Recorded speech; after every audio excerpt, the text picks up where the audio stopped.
Coming up on One News at 6, a weekend of carnage on the roads. 7 people have died in crashes since Friday night. Police say they're frustrated. New Zealand's plans to give millions to Papua New Guinea for electricity, medicines and other projects. Every New Zealand native plant in one garden. The dream of a woman years ahead of her time. And Irish eyes are smiling after a famous win over the All Blacks in Dublin.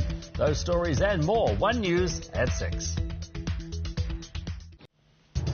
Tonight on One News, a plea from police after an horrific weekend on our roads, with several smashes involving motorbikes and cars across the country.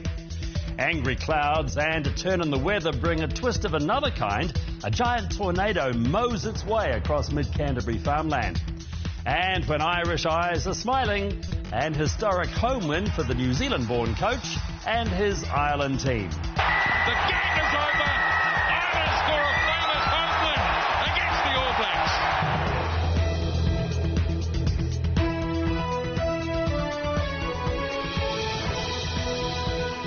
Kia ora, good evening. Police are asking drivers to be patient and think about how they're driving after yet another weekend of carnage on our roads. 7 people have died in road smashes since Friday, the third weekend in a row. Police say that some driver behaviour has been a concern. It takes the estimated road toll this year, so far, to 332, putting us ahead of the same time last year. And with 4 motorcyclists among the dead since Friday, police are reminding bikers just how vulnerable they are. Nicole Bremner reports. From a new shrine in West Auckland, Jenny Saw, One News. Now, still to come here on One News, sensitive questions and job applications. Is it appropriate for potential employers to ask you what medication you're taking? At least 1,000 people are missing in California's wildfire as President Trump touches down in paradise to survey the ruins. And a year and a day after it disappeared, searchers find the wreckage of an Argentine submarine. So what happened to it and the crew on board?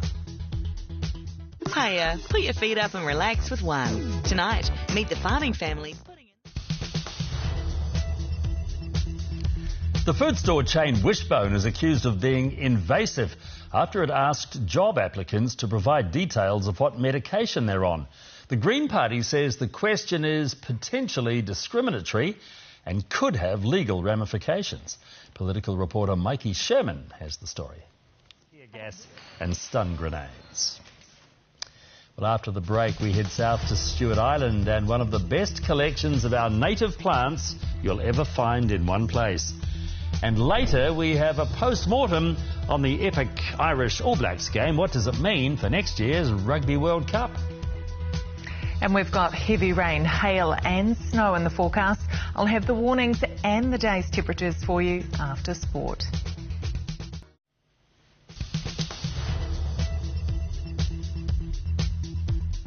Now, today's top stories. 7 dead on our roads since Friday, 4 of them motorcyclists. Frustrated police say driver behaviour has been well below par over the last 3 weeks, with emergency services left to clean up the carnage. This year's estimated road toll stands at 332. Mid-Canterbury appears to have been hit by a tornado. This footage shows the large funnel of dirt sweeping across farmer Randall Anrahan's property. He says it cut a 2-kilometre swathe across his fields, tossing a 2-tonne mower and bending an irrigator. Met Service is yet to confirm it was actually a tornado. And a bereaved parent is accusing the Waikato District Health Board of covering up what really happened in the death of her newborn child. 18 months after baby Eva died, mum Andrea Donaldson is also questioning the time it's taking the Health and Disability Commission to investigate her case. Well, it was the dream of a woman decades ahead of her time to collect together every New Zealand native plant into one garden. And she chose one of the country's most remote locations to do it. Now, more than 80 years later, Motara Moana Garden on Stewart Island continues to attract visitors and helpers, as Jess Cartwright reports. Right, time for sport now. Chris is here. A champion's performance from Ireland against the All Blacks. Stunning result. Another famous win for the home side there. Not only dominating in Dublin, but keeping the All Blacks tryless too. So who's now the favourite heading into a World Cup year? we've got the fallout and reaction from the All Blacks camp. Plus, Trent Boult leads the charge as the Black Caps claw their way back into contention in the first test against Pakistan.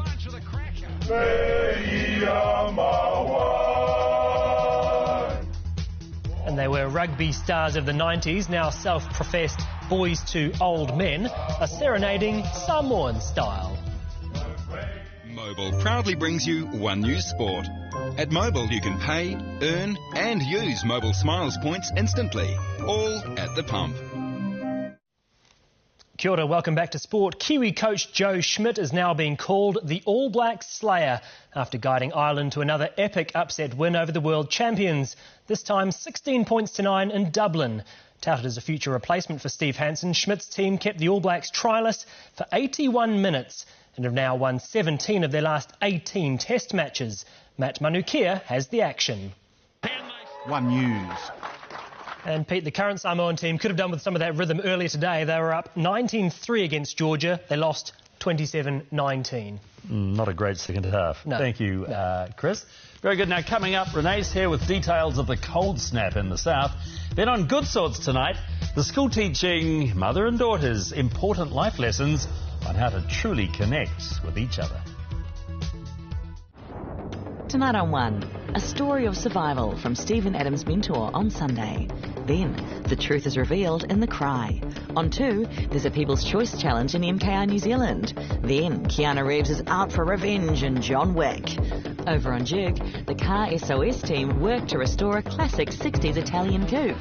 Plus, the gripping new series, The Little Drummer Girl, is on demand now. It's that time of year when your plants and flowers need protection.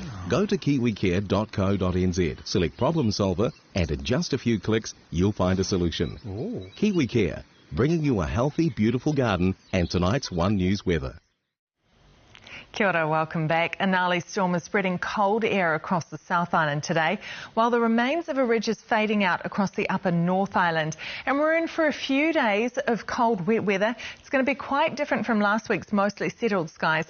In fact, thunderstorms have formed through North Otago and South Canterbury with a tornado near Rakaia today. Queenstown has dropped to just 2 degrees and fine spells developing, a high of 17 degrees for Auckland. So the unsettled stormy weather stays with us right through to Thursday. Most people can expect to see rain over the next few days and snow to 400 metres about Southland, Otago and Canterbury. There is a high risk of hail too, which could impact on horticultural regions on Thursday, and there's a brief change and conditions will settle as a brief narrow ridge pushes on. It is brief though. A mostly fine day across Australia with Alice Springs heading for a high of 37 degrees and mostly fine over the Pacific too. However, showers are forecast for Samoa. So an unsettled spell of wild weather is expected over the next day or so. Take care, add an extra layer this week. Thank you, Renee. Summer's not far away, surely. Yeah. Right, this time last year on Good Sorts, we told you the story of the Hamilton teacher Chris May and his class for boys that taught them about how to be a man and not the man. That story went worldwide, being watched by more than 3 million people online. What we didn't tell you is that there was also a girls' class at St Columba's Catholic School. So it's only fair we send Hayden Jones back for a look and a listen. Saturday. My favourite. One News. And you can check out Good Sorts on our website. There you can catch up with all our Good Sorts, nominate someone and see behind-the-scenes footage. Go to onenewsnow.co.nz/Good Sorts. And that is One News for Sunday. Remember, you can keep right up to date with any developments on our stories tonight on our website. Breakfast is back from 6 in the morning. From us, though, good night.